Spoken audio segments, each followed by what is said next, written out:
Jde na to. Vážení televizní diváci, vítáme vás u reportáže z dnešní velké nehody, která se stala.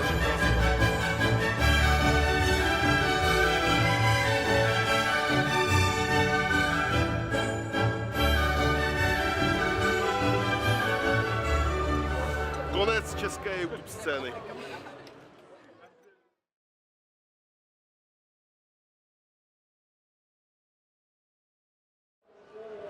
Kdy se YouTube změnil na biznis? To je zajímavá otázka. YouTube podle mě... Ahoj, zdraví vás Krafák u dalších dinosaurů a magie. Tak. Ahoj, zdraví vás Krafák. Jedno z základních věcí nebo pravidel, které vám řeknou zkušenější YouTubeři, jsou, že byste měli dělat originální content. A já se vsadím, že tenhle content, který právě uvidíte, je velmi originální, protože myslím si, že není žádnej z větších YouTuberů, který by něco takového točili. Takže... To mě vždycky byl biznis, ale u nás vlastně v době, kdy, já nevím, ten rok 2011, 2012, tam to bylo u nás hodně v plínkách, tam v podstatě jakoby se nedalo ještě nic moc ani jako vydělat. A řekněme, že od toho 2012 dál už si začaly české firmy, z český a slovenský, prostě uvědomovat jako ten potenciál v té online reklamě i v té videoreklamě, že ta videoreklama patří nejenom prostě na televizní stanice a na tradiční média, ale že jako i na tom internetu se dá dobře zacílit a od toho momentu jakoby začaly ty reklamy být zajímavé, protože samozřejmě rostla jak ta nabídka, tak ta poptávka. Kedy? Tak česká scéna a slovenská teda, my sme spoločná. Čaute, to je Goga, vítejte pri ďalšom vlogu. Takže v minulom vlogu som spomínal, že ten bude posledný. Je to len v tvojej hlave, myslí len pozitívne, nebuď kyslý. Je to len v tvojej hlave, myslí, bam, vydala myslí. To je pre mňa trochu historická chvíľa, lebo po 2,5 roku sedím na predom sedadle. Sedím vpredu? Priputať neviem. Koľkátko to má objem? A prezident toto má 0,99. Áno. Ale keď tam natankujete Super 100 benzín, tak to má hneď 1,23. O 2 roky neskôr by sa dalo povedať oproti zahraničnej. A ja som začal biznis cítiť tak pred 3 rokmi, kedy firmy zistili, kto sú youtuberi, kedy sa o nás začalo písať v médiách a začala tam aspoň nejaká inzercia a sponzoring, lebo predtým youtuber sa živil čisto z AdSense, ktorý je reklama na videách a bolo to náročné, ale takto máme aspoň väčšie možnosti zlepšovať tú technológiu a cestovať a máme to ako živobytie, čo je úplne super.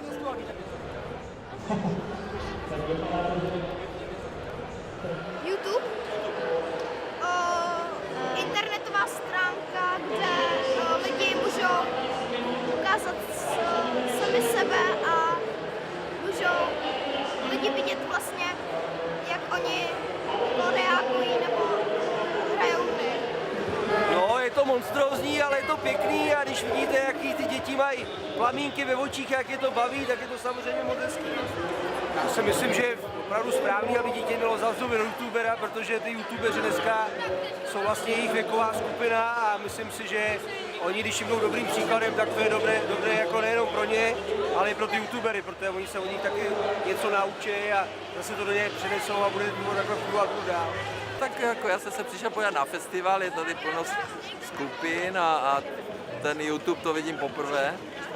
Vypadá to, že je to fenomén. Mě kolegyně říkala z práce, že to je pro ty teenagery, že jsem tam něco i zahrát, ale na ty počítačové hry já nejsem moc, takže si mi pomáhala. Jinak je to super, no. Jako,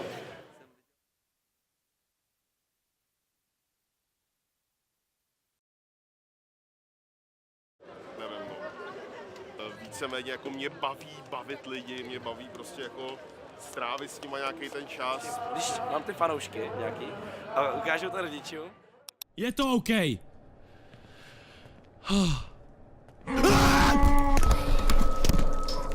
Zdravím všechny a vítám vás u nového videa. Z názvu videa jste asi zjistili, že dnes se budeme bavit o problémech lidstva. Nikdo už nevidí, jak jsem se bál, jestli to vyjde, čeho jsem vzdal, abych se stal tím, kým jsem dneska, furt nejsem král, ani nechci, já chci být ten, co vidí plány. Oni většinou ukazují nějaký ty propracovanější videa, takže to ty rodiče jako podle mě ocenějí. No samozřejmě díky dětem, jako sám bych to asi moc nesledoval, maximálně nějaký sportovní věci, ale díky dětem to sleduju a někdy mě to i baví. A dneska, když se většiny malých zeptáš, co chtějí být, tak youtubeři. Ahoj všichni, tady Kovy a já vás vítám u dalšího dílu Všeho chuti. Už jsem hrozně dlouho nevyprávěl, tak jsem si říkal, že by bylo fajn se zase sednout a trochu k vám mluvit. Dneska natáčím. Let's talk, when we talk about refugees, let's talk about EU and Turkey relations. Ahoj všichni, tady Kovy, je to tady. Za pár dní budeme volit prezidenta. Nejprve v prvním a potom v druhém kole. Přijde mi to vlastně trošku jako super. Nevím, jestli je to smutný nebo veselý. Asi veselý. Já si myslím, že je to spojený s tím fenoménem. Veľakrát sa mi stalo, že prišiel za mnou rodič, že cestovné video ho bavilo a že napríklad všetky vlny z Bali si pozreli, lebo tam plánujú ísť v lete na dovolenku a že aspoň vedia, kam majú ísť.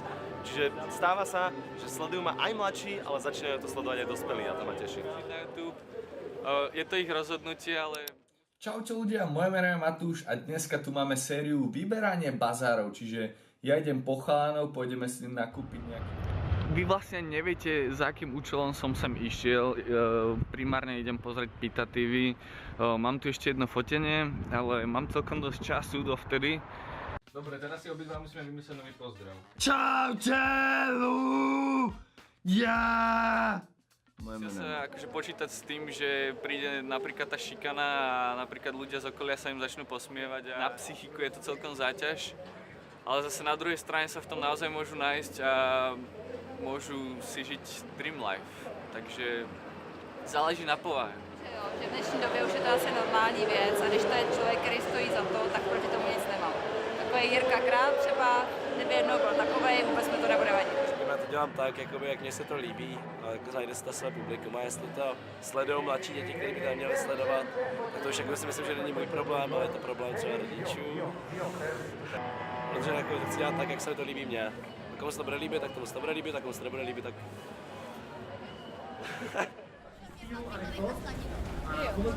A preto sa snažím mať nejaké hranice v tých svojich videách. Takže preto aj my rodičia niekedy na akciách ďakujú, že ďakujeme ti, Gogo, že nemusíme kontrolovať každé tvoje video, či to je bezpečné, či tam nehovoríš nejakých blbých veciach, či nepoužívaš vulgarizmy, ale väčšinou práve rodičia sú s týmto spokojní a ja sa nemusím báť, treba mať nejaké hranice, ale zase netreba byť extra slušný, lebo by to prestalo tie decka baviť. Taká zdravá hranica.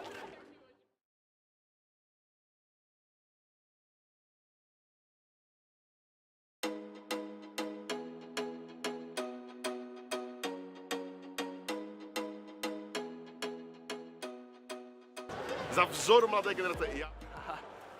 Já ani nevím, tak asi dělám něco, co oslovuje širokou škálu lidí a... Čau všichni, vítám vás u nového videa a jak jste si možná všimli, tak v poslední době to se světem nevypadá moc růžově. Ale to si spletla, Niky, teď není zima, teď nemůžeš dělat cosplay na sněhuláka. Ten Pik to má, hro. Mě to docela baví, jako. Čau! Drž hubu! Myslím si, že dokážu zajmout lidi na takový úrovni, že s nima dokážu být skrz vlastně to médium obrazovka internetu nějaký kamarád, i když s nima zrovna nejsem. Asi tak bych to řekl. Hlavne pozitivitu. Môj základný message je, nech sa pri tých videách usmievajú, nech nemyslia na svoje starosti, že to je tá chvíľa toho dňa, kedy fakt sa majú iba baviť. Asi Goga a Vláďu. Protože točí srandovní videa. Já vzhledem k tomu, že akorát teď před 2 týdnama se mi narodila dcera, tak chtě nechtě se budu vzorem pro aspoň kousíček mladý generace stát. A za to, že prostě budu slávny, tak sa aj vyzleču, alebo urobia hociakú blbosť, hodia petardu do autobusu. S týmto bohužiaľ nesúhlasím a toto je asi dosť zlé. Ale ako to ja môžem ovplyvniť? Akože ja robím content pre ľudí. Jo, uvědomuji a sám vím, jakože občas dělám věci ve videích, které bych dělat neměl, protože se to může nějak přenášet na ty diváky. Nevím, no, vždycky jsem se snažil, když jsem něco dělal takhle veřejně, třeba ty videa nebo takhle, tak jsem se snažil jako být jako takovej trochu slušnější a trošku jako, nechci úplně říkat jako být vzorem, ale jako nějak jako trochu příklady mít. Jako. Snažím se inspirovat a motivovat třeba k tomu, aby se zajímali o veřejný dění často.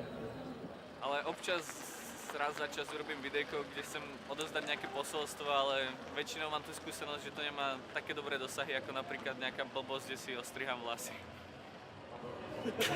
A kurva. Já ani nevím, jestli tam mám nějakou message, ale si tak, aby nebrali všechno moc vážně, to všechno berou s nadsázkou. Nad některýma věcma se zamysleli a aby nesledovali mrtky.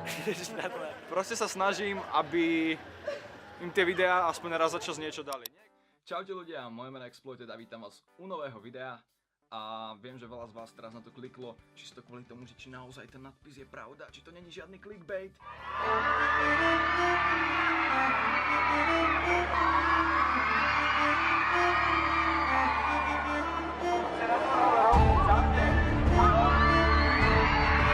Podľa mňa by na ňa mohol spať jeden z vás. Podľa toho, čo ste napísali do komentáru, niekoho z vás vyberiem a dostane tento vankúš. Každé video je proste poučné a niečo také, ale raz za čas tam vyslovene snažím dať nejakú myšlienku, aby to proste bolo aj niečo hlbšie. Pokiaľ ten youtuber robí nejakú dobrú činnosť a pokiaľ je to proste niečo zaujímavé a nesúvisí to s násilím, tak prečo nie?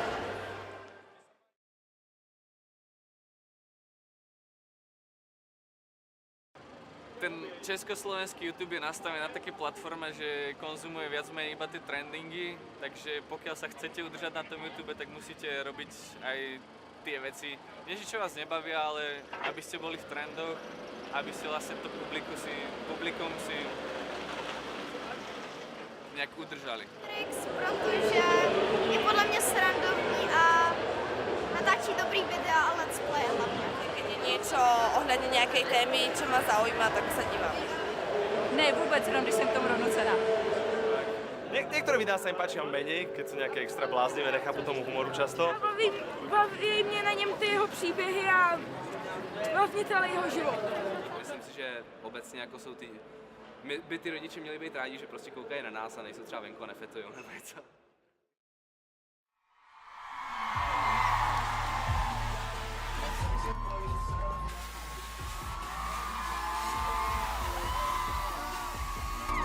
Myslím, že Martin už ví, co chce k Vánocům. Co pro mě znamená akce? Já nevím, nevděk, ne, jako... Zdravím, mé unikátní sněžné vločky. A vítejte na mém kanále, kde se nepřirozeně naseru nad něčím, na čem ostatní lidi jenom mávli rukou. Přistávaly helikoptéry, které pomáhaly hasit a prostě dělat všechny ty činnosti, což znamená, že tady je prej 5 radioaktivních jakože hotspotů, nějakých věcí, kde to je jako mnohem silnější, takže já... Ahoj lidi. Zdá se vám tenhle pozdrav takový bez emocí, bez citu, jako kdyby byl řečený robotem, kterému bylo sice vysvětleno, co to jsou emoce, ale sám jako je to, jak bych to řekl, vyčerpávající záležitost, která je hlavně o divácích, takže se snažím maximalizovat věc tam, ale jako, co to pro mě znamená? Je to místo, kde můžu maximalizovat svoji přítomnost mezi lidmi. Přece si myslím, že většina z nás by to nedělala, pokud by je to prostě nenaplňovalo a nebavilo. Víš co, hele, takhle, já to řeknu, určitě znáš to, když prostě v básni byl napsaný červený míč, jo, a prostě učitelka začala vysvětlovat, že to znamená, že to je komunistický vliv a blablabla, přitom autor mohl myslet, že to je červený míč. V realitě je absolutně nepodstatný, proč tady ty lidi jsou. Důležitý je to, jestli ty lidi z toho budou mít ten pocit, jsou tady kvůli nim. Víš co, protože to je to samý s tou básní. V realitě je nepodstatný, co si myslel ten autor, podstatný je to, co si z toho odnese ten čtenář. Takže ta učitelka měla pravdu a to samý, když ty lidi budou mít pocit, že tady ty lidi jsou kvůli penězím, budou tady kvůli penězům, tak vždycky za to. Když ty lidi mají pocit, že to je kvůli nim, bude to o tom. Protože to je nakonec, jako všechny ty akce jsou kvůli těm lidem, nebo kvůli těm lidem, ale možná jsou o prachách a tak, ale to, co si z toho odnese ten člověk.